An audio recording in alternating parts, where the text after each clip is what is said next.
એની અંદર તમને કીધું છે દેવાદાર ઉથલો, તો સૌથી પહેલા તો સૂત્ર તમને યાદ હોવું જોઈએ, ના યાદ હોય તો ગોખી નાખજો. ઉધાર વેચાણ છેદમાં સરેરાશ વેપારી લેણા. હવે આ દાખલાની અંદર તમને ઉધાર વેચાણ જે છે એ તમને સીધું આપેલું છે. તો ઉધાર વેચાણ તમને કેટલું આપેલું છે? તો ઉધાર વેચાણ આપેલું છે 3,65,000. અહીં ઉધાર વેચાણ હું લખી નાખું છું 3,65,000. પણ હવે સવાલ ક્યાંય ઊભો રહે છે? તો સવાલ અહીં ઊભો રહે છે કે સરેરાશ વેપારી લેણા ક્યાંથી લાવીશું, કેવી રીતે લાવીશું? સવાલ એની પર અહીં ઊભો રહે છે. તો હવે એ સરેરાશ અહીંયા થોડી જગ્યા છોડી દઈએ અને હવે સરેરાશ વેપારી લેણા શોધતા તમને શીખવાડું. ધ્યાનથી જોજો, કઈને કરું છું. દ વત્તા લ આવું યાદ રાખવાનું. સરેરાશ વેપારી લેણા જોઈએ છે ને, તો દ વત્તા લ એટલે કે દેવાદાર અને લેણી હુંડી. એટલે યાદ રાખવાની પદ્ધતિને શું આપી? દ વત્તા લ, દેવાદાર વત્તા લેણી હુંડી. અને દેવાદાર બી કયા? તો કે દેવાદાર બી શરૂના, દેવાદારની બી શરૂના દેવાદાર અને લેણી હુંડી પણ શરૂની લેણી હુંડી. બરાબર છે? તો આ બે વસ્તુ વત્તા, હવે આ જ બે વસ્તુ તમારે આખરની લેવાની છે. એટલે અહીંયા આગળ લખું છું આખરના દેવાદાર, બરાબર, અને વત્તા છે આખર લેણી હુંડી. અને એ બધાનો સરવાળો કરી અને ભાગ્યા તમારે શું કરવાનું છે? 2. જ્યારે તમે આ પ્રોસિજર ફોલો કરશો એટલે તમને જે જવાબ મળશે એને આપણે કહીશું સરેરાશ લેણા. લેણાની અંદર માત્ર દેવાદાર નો સમાવેશ નથી થતો, એની અંદર લેણી હુંડીનો પણ સમાવેશ થતો હોય છે. એટલે તમારે યાદ રાખવાનું દ વત્તા લ કરવાનો. ચલો આ જે 4 વિગત જે છે ને એ અંદર આપેલી છે, જરા ધ્યાનથી જુઓ અને શોધીએ તો તમને શરૂઆતના દેવાદાર કેવા દેખાય છે? અંદર આપેલા છે, જોજો તમે 70,000 ના આપેલા છે. પછી તમને શરૂઆતની લેણી હુંડી પણ ત્યાં પ્રિન્ટ કરીને આપી છે. કેટલી છે? તો કે 20,000 ની છે. આખરના દેવાદાર એ સામે સાઈડ જુઓ તમને આપેલા છે. આખરના દેવાદાર કેટલા આપેલા છે? 50,000 ના આપેલા છે. અને આખરની લેણી હુંડી પણ તમને ત્યાં આપેલી છે, 6,000 ની આપેલી છે. બરાબર? ચલો તો હવે આ બેનો સરવાળો કરો. 70 + 20 એટલે કેટલા થયા? 90,000 વત્તા 50 ને 6 56,000 અને આ ભાગ્યામાં 2. આપણે કમ્પ્લીટ મેથડ સાથે પ્રોસિજર સાથે બધું કરીએ છીએ. ચલો એ બેનો સરવાળો કરો. 1,46,000 ઉપરનો સરવાળો થાય છે. તો 1,46,000 અને એના ભાગ્યામાં કરો 2. તો 73,073,000. આજે 73,000 તમારો જે જવાબ આવ્યો એ શેનો જવાબ આવ્યો? સરેરાશ વેપારી લેણાનો જવાબ આવી ગયો. બરાબર? આ 4 વિગત સિવાય અન્ય ઘણી વિગતો બી એ લોકો પ્રિન્ટ કરી શકે છે, પણ એ આપણા નકામી હોય તો પછી આપણે એને જવા દેવાની, કોઈ કામની ના ઇગ્નોર મારી દેવાની. આપણે સૂત્ર યાદ હોય તો ખબર પડે કે શું કામનું છે શું નકામનું છે. બરાબર? આ યાદ રાખવાનું.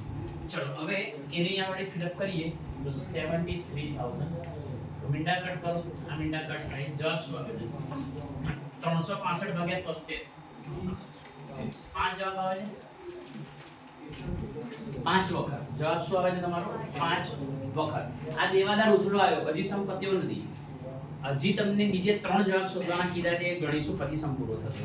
તો તમને અહીંયા ગાડી જે કીધું છે કે ઉઘરાણીની મુદત શોધવાની કીધી છે.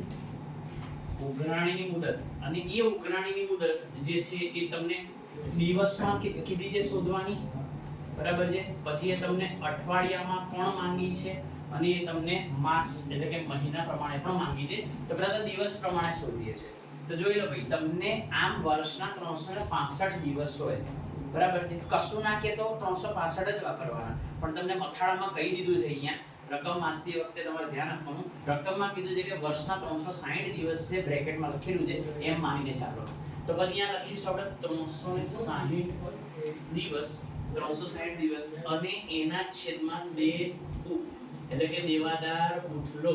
બરાબર છે? તો 360 દિવસ અને છેદમાં દેવાદાર ઉથલો કેટલો આવ્યો? 5. તો ભાગ્યા કરો 5. બોલો શું જવાબ આવે છે? 360 ભાગ્યા 5 કરીએ. કેટલા? 72 દિવસ. મતલબ તેનો મીનિંગ એવો થાય છે કે દર 72 દિવસે આપણને આપણા દેવાદાર પાસેથી પૈસા મળે છે. બરાબર? ચલો બીજું સમજીએ. અઠવાડિયાની વાત કરીએ તો આખા વર્ષમાં કેટલા અઠવાડિયા હોય ભાઈ? તમને ખબર હોય છે આખા વર્ષમાં 52 અઠવાડિયા હોય અને એના ભાગ્યા કરવાનું છે દેવું એટલે કે દેવાદાર ઉછળો. તો 52 ભાગ્યા 5 કરીએ આપણે. શું જવાબ આવે છે મને કહો? 52 ભાગ્યા 5 10 10.4 અઠવાડિયા, તો 10 અઠવાડિયા અને ઉપર અમુક દિવસ વીતે પછી આપણા દેવાદારો આપણને પૈસા આપે છે, બરાબર છે. તો એ બહુ લેટ કહેવાય, વહેલું મંગાવવું પડે. આપણે આપણા આસિસ્ટન્ટને કહેવું પડે કે યાર બહુ દિવસ પછી પૈસા એ લોકો આપી જાય છે, જરા જાગૃત થાઓ, કોલ કરો, પૈસા મંગાવો. સમજ્યા? આ બધાનો યુઝ ક્યાં છે એ બી જરાક સમજાવજો, કંપની વાળાનો કઈ રીતે યુઝ કરે. ચલો માસની વાત કરીએ તો કુલ કેટલા મહિનાથી તમારું વર્ષ બનેલું હોય? તો કે 12 માસ, અને છેદમાં તમારે કરવાનું જે દેવાદાર ઉથલો, તો એના 12 ભાગ્યા તમે કરી આપો 5 દેવાદાર ઉથલો 2.4 માસ, એટલે કે દર 2 મહિના અને ઉપર થોડા દિવસ વીતે પછી આપણને આપણા દેવાદાર પાસેથી પૈસા મળે છે. દાખલા number 19, page number 249. Okay, page number 249 પર તેમાં શોધવાનું શું કીધું છે? દેવાદાર ઉછળો. સૂત્ર શું છે? ઉધાર ખરીદી છેદમાં સરેરાશ વેપારી દેવા. હવે તમને આ દાખલાની અંદર, જેમ આની આગળના દાખલામાં આપણે ઉધાર વેચાણ જોઈતું હતું, તો તમને યાદ છે કે ઉધાર વેચાણ સીધું આપી દીધું, પણ અહીં તમને ઉધાર ખરીદી જોઈએ છે અને એ સીધી નથી આપી. તો અંદર તમે રકમની અંદર જોશો ને તો ખરીદી વિશે 2 વિગત આપી છે. કુલ ખરીદી આપી છે 6 લાખ રૂપિયા અને રોકડ ખરીદી આપી છે 2,40,000 રૂપિયા. તો એ બેની મદદથી ઉધાર ખરીદી પણ લાવવી પડશે. તો કઈ રીતે લાવીએ છે? તો એના માટે આપણે દિમાગ લગાવવું પડશે આ રીતે કે કુલ ખરીદી જે હોય ને, એ કુલ ખરીદીમાં 2 પ્રકારની ખરીદી સમાયેલી હોય. એક હોય રોકડ ખરીદી અને વત્તા હોય ઉધાર ખરીદી. કુલ ખરીદી અને ઉધાર ખરીદી અને રોકડ ખરીદીના સરવાળાને કુલ ખરીદી કહે છે. તો કુલ ખરીદી તમને કેટલી આપેલી છે? 6 લાખની આપેલી છે. રોકડ ખરીદી કેટલી આપેલી છે તમને? 2,40,000 ની આપેલી છે. અને ઉધાર ખરીદી આપણે શોધી રહ્યા છે. તો આપણે આને સામે લઈ જઈએ તો પ્લસ નું માઈનસ થઈ જાય, ઉધાર ખરીદી મળી જશે. તો તમે અહીંયા 6 લાખ જે છે એ 6 લાખમાંથી તમે 2,40,000 માઈનસ કરો એટલે તમને મળી જશે ઉધાર ખરીદી. બોલો બાદ કરી આપો મને. 3,60,000 રૂપિયાની તમને ઉધાર ખરીદી મળી ગઈ. નહોતી આપી તો આપણે થોડું દિમાગ લગાવીને આપણી રીતે લઈ આવ્યા. તો તમને ઉધાર ખરીદી 3,60,000 ની મળી ગઈ. હવે સરેરાશ વેપારી દેવા શોધવા માટે વાત કરીએ છીએ. એનું સૂત્ર અહીંયા આગળ લગાવું છું. તો સરેરાશ વેપારી દેવા, અને એનું સૂત્ર કંઈક આ રીતે છે કે શરૂના લેણદારો વત્તા શરૂની દેવી હુંડી,